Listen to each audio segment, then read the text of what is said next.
Eita, que chegamos numa marca muito bacana, né? Simulado 200 de legislação de trânsito. Com isso, são 200 vídeos de simulados com questões de legislação de trânsito respondidas e comentadas aqui no canal naquele precinho que você gosta, ó, 0800. E como são 3 questõezinhas por vídeo, tem mais 3 questões aqui, a gente também chega numa outra marca interessante, ó, 650 questões respondidas e comentadas. Ou seja, tem questão aí até umas horas. Questão do concurso público, questão elaborada aqui mesmo, né, por nós, utilizada em provas aqui que eu já apliquei em algum curso que eu dei aula, enfim. E aí a gente sempre vai trazendo as questões, respondendo, comentando, dando aquela dica. Às vezes a questão da margem para uma explicação sobre um outro tema relacionado àquilo que está na questão. Enfim, a gente vai tentando passar o máximo de informação para você que prestigia aqui o canal Sala de Trânsito, está estudando para tirar a primeira habilitação, fazer prova de concurso público, fazer alguma prova na área de trânsito, como reciclagem, curso especializado, está só testando os conhecimentos, que já é figurinha carimbada aqui no canal. Bora lá para mais um simulado de legislação de trânsito, questão de número 648, simulado 200, e a questão é a seguinte, ó. A Jari, aí só um detalhe, né, porque tem em algumas regiões do país, né, é como o pessoal chamar de Jari. Tem gente que justifica dizendo que é mais questão de sotaque, ou até mesmo pela abreviatura, o correto seria um ou outro. Enfim, eu desde pequenininho me acostumei a chamar de Jari, mas a ordem dos fatores não altera o produto. A Jari é a Junta Administrativa de Recursos de Infrações, né? Então a Jari, que é responsável por julgar recursos, né, compete receber, olha lá, a Jari compete receber os recursos dos infratores para encaminhar ao CETRAN. Isso aqui é o que? É uma junta de recursos ou é o correio? Já pensou? Olha, que é o seguinte, pessoal. Na realidade, a Jari, como eu disse, Junta Administrativa de Recursos de Infrações, que está prevista lá no artigo 17 do CTB, a ela compete justamente isso aqui, ó, julgar recursos, né? Então a Jari, ela julga, né, julgar os recursos. Isso aqui é a atribuição da Jari, né? E não encaminhar o CETRAN. Quem faz isso é o próprio órgão, né? Ou a pessoa às vezes já protocola às vezes o recurso direto do CETRAN, depende de como é que funciona aí.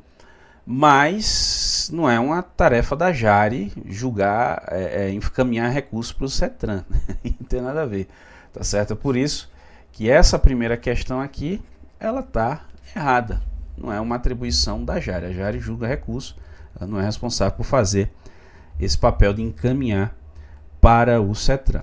Vamos para a segunda questão desse vídeo, que é a questão de número 649, que diz o seguinte, ó. Alfredo, conduzindo seu veículo automotor sem placas, atropelou um pedestre.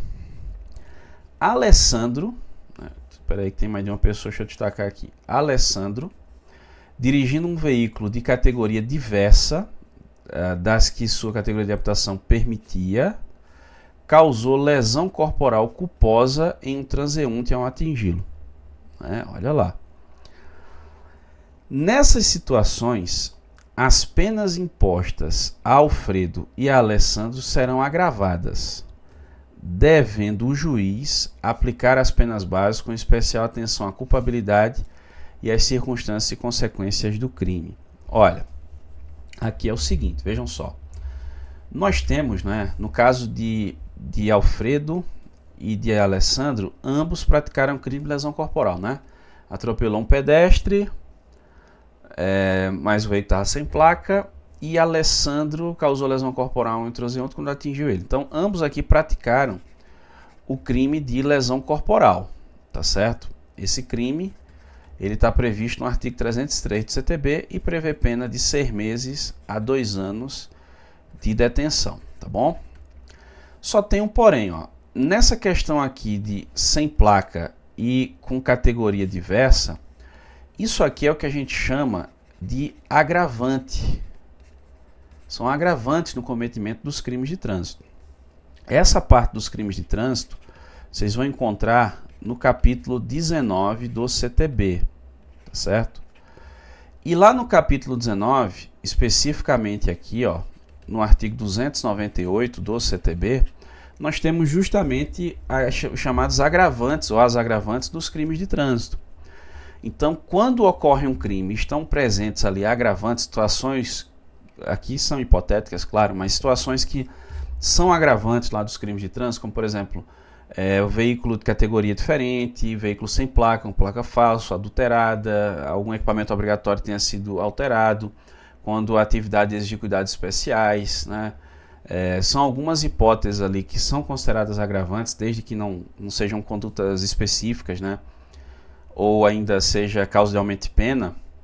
Então o juiz, né, no momento em que ele está fixando a pena, ele deve levar em consideração essas agravantes, né, para que ele possa, na dosimetria da pena, estabelecer o quanto da pena sem ignorar esses fatos aí existentes durante a conduta, né, a execução do crime em si, a prática do crime em si. Então a afirmativa aqui, ela está correta, tá certo?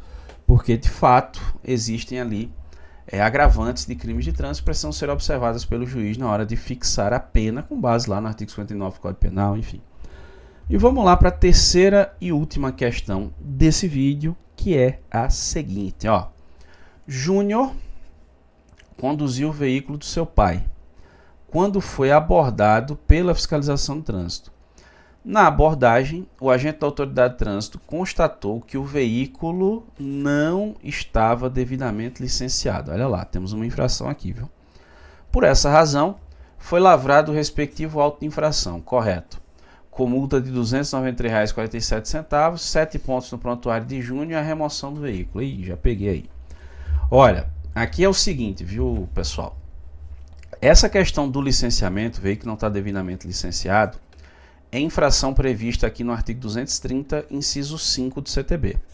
Realmente se trata de uma infração de natureza gravíssima. Né? A infração aqui é de natureza gravíssima. São 7 pontos no prontuário do infrator, multa de R$ 293,47 e como medida administrativa nós temos a remoção do veículo. O detalhe da questão está aqui, ó, em relação a essa pontuação, que é o seguinte, ó, Júnior, ele conduziu o veículo que é do seu pai, e aqui está dizendo que são 7 pontos no prontuário de Júnior, só tem um porém.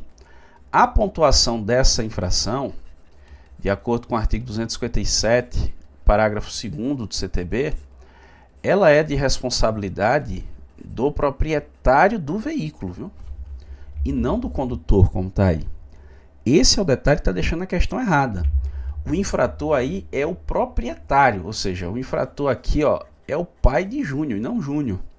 Então, quando ele diz 7 pontos no prontuário de Júnior, está errado. Se ele botasse assim, 7 pontos no prontuário do infrator, que ficaria um negócio mais aberto, mas seria correto, aí beleza. Até porque, ó, no parágrafo 2º desse artigo, a gente tem a previsão de que problema com equipamento obrigatório, documentação do veículo, habilitação legal compatível com os condutores é proprietário.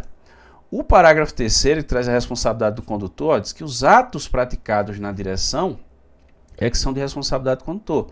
E aqui é uma questão de prévia regularização do veículo, nesse caso o licenciamento.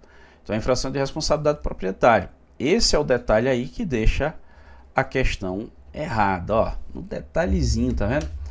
Aí o cara vai lá e passa batido. E aí eu quero saber de uma coisa, ó, acertou quantas? Deixa aí nos comentários. Ficou com dúvida, concorda com algo, discorda de algo, fica à vontade, ó, vai deixando aí nos comentários que a gente vai tentando esclarecer sua dúvida e te ajudar de alguma forma. E de coração, você que está sempre aqui acompanhando Sala de Trânsito, não só a série de vídeos do simulado, mas todos os outros vídeos que a gente compartilha aqui com o intuito de difundir informações sobre trânsito, especialmente a parte de legislação, eu agradeço de coração você estar acompanhando, especialmente simulado, marca bacana, ó, 2 delas, né? 200 simulados, são 200 vídeos aqui no canal, com 650 questões respondidas e comentadas. Então, muito obrigado, um grande abraço e até a próxima.